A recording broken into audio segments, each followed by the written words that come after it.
دنیا لسان کی ایک عجیب و غریب زبان بروشس کی، جو ماضی میں چائنا کے شمالی مغربی حصہ، ترنبسین، وسطی ایشیا، افغانستان اور موجودہ گلگت بلتستان کی 3000 سال قبل کی مشترکہ درباری زبان تصور کی جاتی ہیں کو لیے آج آپ کی خدمت میں حاضر ہوں۔ سامعین، بروشس کی ایک ایسی زبان ہے جو آج تک لسانی خاندانوں کے کسی زبان سے کوئی تعلق نہیں رکھتا۔ اس کو لینگویج آئسولیٹ کا درجہ حاصل ہے۔ ہندوستان کی کتابوں کے اندر بروشس کی کا شمار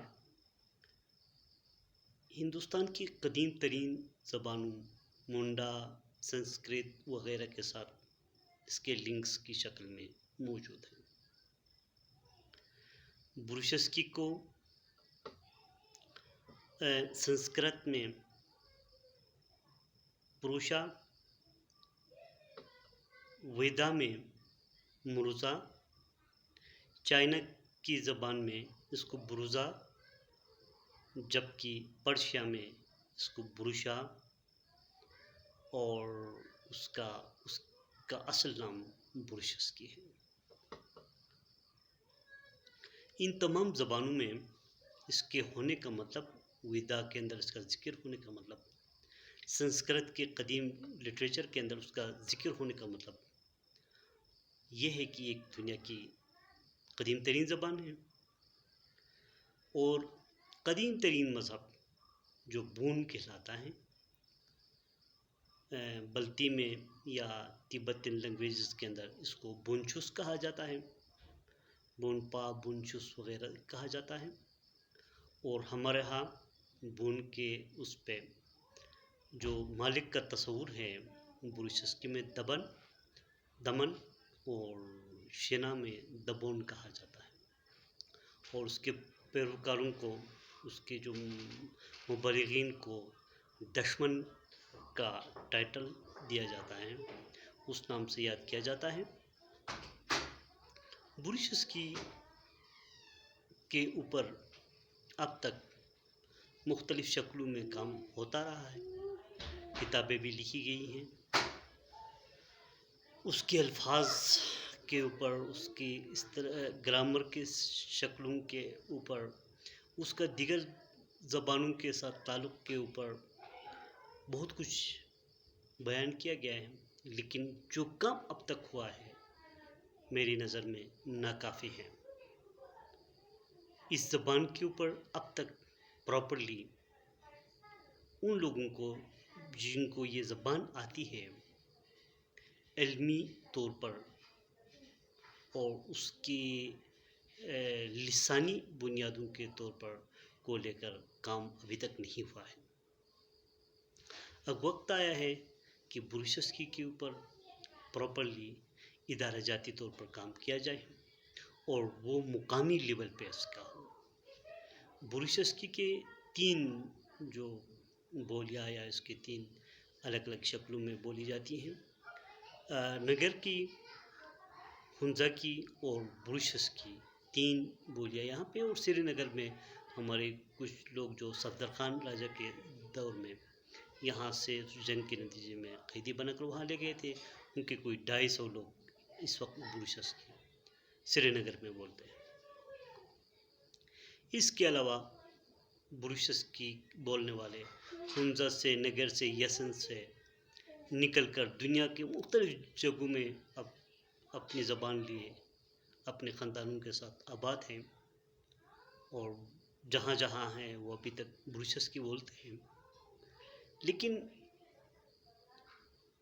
زبانوں کی جو یلغار ہے، تعلیمی نظام ہے، مختلف زبانوں کے ساتھ ہمارا تعلق ہے، ان کی وجہ سے ایک پیچیدہ زبان ہونے کی وجہ سے اس کے اپنے لکھائی اور اس کا تحریری نظام نہیں ہونے کی وجہ سے، اس کا نظام تعلیم نہیں ہونے کی وجہ سے، دیگر زبانوں کا اس کے اوپر غلبہ ہونے کی وجہ سے آج یہ زبان بڑی تیزی کے ساتھ سکڑتی جا رہی ہے۔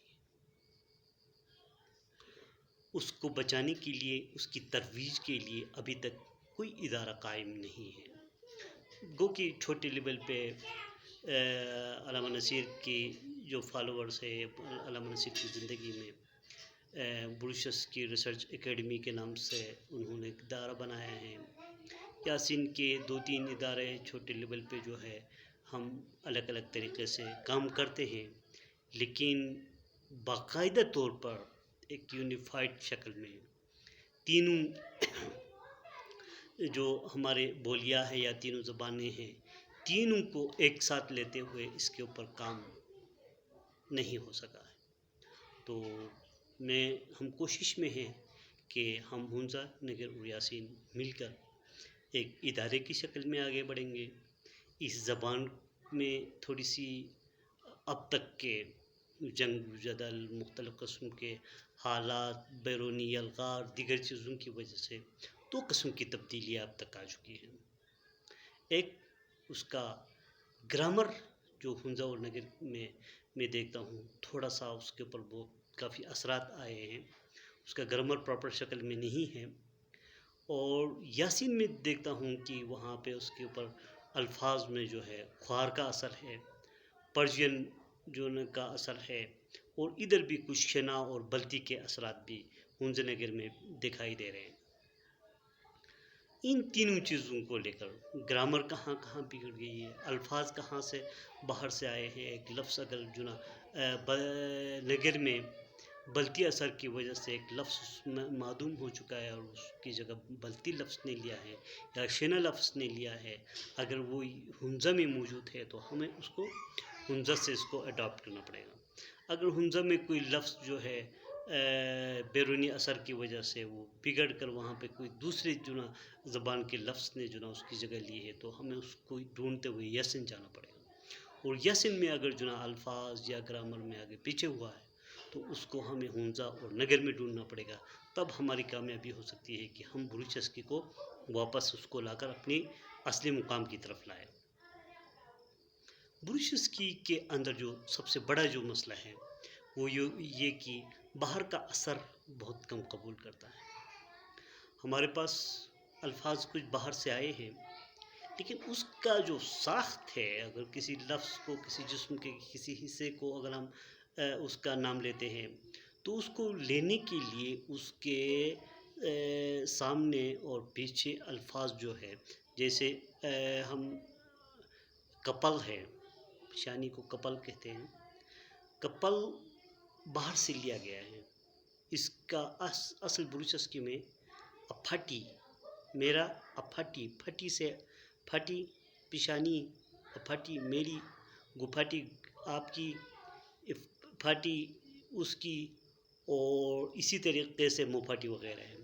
لیکن اگر ہم کپل کو لیتے ہیں تو کپل استعمال میں ہے، کپلا خلم بھی، لیکن کپل کو بلوچستان نے قبول نہیں کیا ہے ابھی تک۔ کپل گو کپل وغیرہ اس میں نہیں بولا جاتا۔ تو ان بنیادوں کو لے کر کہ الفاظ باہر سے آئے ہیں اور کس شکل میں ہمارے پاس موجود ہے، ان کی ہم کھوج لگائیں گے تو ہمیں پتہ چلے گا کہ کون کون سے الفاظ بلوچستان کے اپنے ہیں اور کون کون سے باہر سے آئے ہیں۔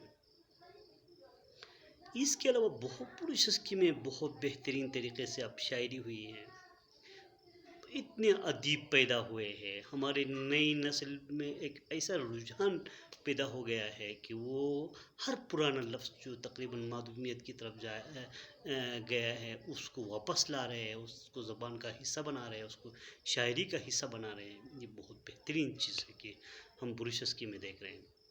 لیکن ان سے بھی آگے یہ کہ ہم وہ لوگ جو خالص بلوچستان بولتے ہیں، تو مختلف گاؤں میں جاتے ہیں تو بوڑھے لوگ ہمارے سامنے، ہمارے بزرگ ہمارے ساتھ موجود ہیں جن کی بلوچستان بہت اچھی ہے۔ میں نوجوانوں سے، بلوچستان بولنے والے نوجوانوں سے، خواہ وہ نگر کے ہوں، یاسین کے ہوں یا ہنزکے، ان سے بستہ اپیل کروں گا کہ وہ اپنے ساتھ اپنے ان بزرگوں کے جو بروشس کی بولتے ہیں میری اسی طرح ان کی ریکارڈنگ کر دیں. وہ بہت بڑا ہمارا قیمتی اثاثہ ہے. ان کی ہر بات کو کہانیوں کی شکل میں، ان کی زندگی میں مختلف واقعات کی شکل میں، وہ کسی بھی حوالے سے ان سے باتیں کروائے اور ان کو ریکارڈ میں رکھے، تاکہ ان کو لے کر ہم آگے بڑھیں گے. ان کی جب ارکائز بنائیں گے وہ مستقبل میں ہمیں بروشس کو سنبھالنے میں مدد دیں گی. میں تو بعض اوقات ان ہستیوں کا نام لیتے ہوئے مجھے رونا آتا ہے جن کی اتنی بہترین بروشس کی تھی اور جس کو میں سنبھال نہیں سکا، یا مجھے احساس نہیں ہوا کہ وہ اگلے لمحے ہم میرے ساتھ نہیں رہیں گے، یا میرے پاس وسائل کی کمی تھی. کافی عرصے سے مجھے بروشس کے اوپر خود کام کرتے ہوئے بھی، لیکن میں ان کی الفاظ کو، ان کے خیالات کو سنبھال نہیں سکا، ان کو ریکارڈ نہیں کر سکا، جس کی وجہ سے ایک بہت بڑی بروشس کی ہماری وہ خزانہ جو میرے ہاتھ نہیں آ سکا. آج بھی کوشش کریں، جہاں جہاں ہمارے پاس ہمارے بزرگ ہیں ان سے جا کے بات کریں. اوکے، ایک دو الفاظ وہ بروشس کے ساتھ اردو میں بھی بات کریں گے، ان کو ہم سنبھال لیں، ان کے اوپر کام کریں، ان کو لکھیں، اردو میں انگلش میں اس کی ٹرانسلیشن کریں. تب کہیں جا کے اس ایک سافٹ ویئر کے اوپر ہم ان کو چڑھانے کے بعد پھر ہمیں پتہ چلے گا کہ الفاظ کتنے باہر سے آئے اور کون سا لفظ باہر سے ہم نے اڈاپٹ کر لیا ہے اور اس کی اصل لفظ ہمارے پاس کیا ہے. تب ہم اس کے اندر ہم لغات بنانے میں، دیگر چیزیں بنانے میں ہمارے کام آئے گا. تو بروشس کے اوپر کام کرتے ہوئے میں اپنے چینل کے لیے یہ پہلی میں ریکارڈ کر رہا ہوں. تو امید ہے کہ آپ کو پسند آئے گا اور فردر ہمیں بروشس کے اوپر کام کرنے کے لیے ہمیں کام آئے گا کہ لیکن یہ میں آپ سب سے معذرت کے ساتھ کہ میری پہلی ریکارڈنگ بروشس کی بجائے میں اردو میں کر رہا ہوں.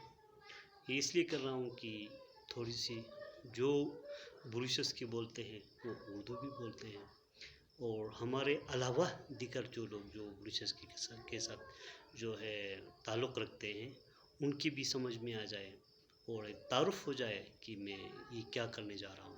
اس وجہ سے آج میں نے بروشس کی شروعات بروشس کی بجائے اردو میں شروعات کی ہے، تاکہ ہم ایک تعارفی طور پر اس کا آغاز کر سکیں. اور آئندہ جو بھی ہم پروگرام کریں گے دوستوں کے ساتھ، بزرگوں کے ساتھ بروشس کے اوپر پروگرامس رکھیں گے، ان کے لیے ہم بروشس کی ہی کو وہ کریں گے. خواہ وہ نگر کے ساتھ کسی بھائی کے ساتھ ہو تو نگر کی بروشس کی میں بات کریں گے، ہنزا کے ہوں تو ہنزا کی بروشس کی میں، یاسین کا ہوں تو یاسین کی بروشس کی میں.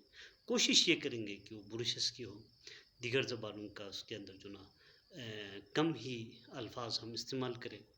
تو میں آپ سب کا مشکور و ممنون ہوں کہ آپ نے مجھے سنا. بہت شکریہ.